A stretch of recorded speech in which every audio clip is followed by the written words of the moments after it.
Hello, dear friends. This is Phone Support Channel. Before you start watching this video, please subscribe to the channel and give it a like. And also write your feedback in the comments if this video helps you, or if you have any questions. Thank you. In this video, I want to show and tell you how you can enable standby on your iPhone. First, you need to update your iPhone to iOS 17. You update and this feature is automatically enabled.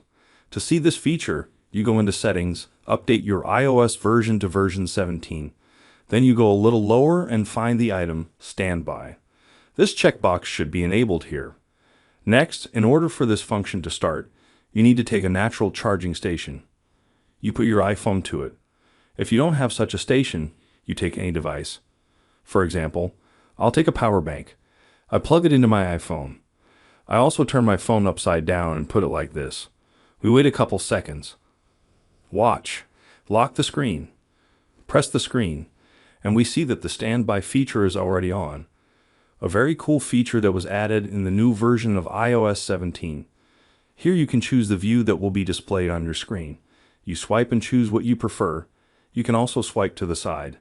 And here you can add photos or other things you'd like to add. Very fine tuning helps you customize each page to your preferences. As you can see, this is a very easy and quick way to do it. Done. There's nothing complicated about it. If you like this video, give it a like and subscribe to the channel. And also watch other useful videos on the channel. That was Phone Support. Bye bye. See you later.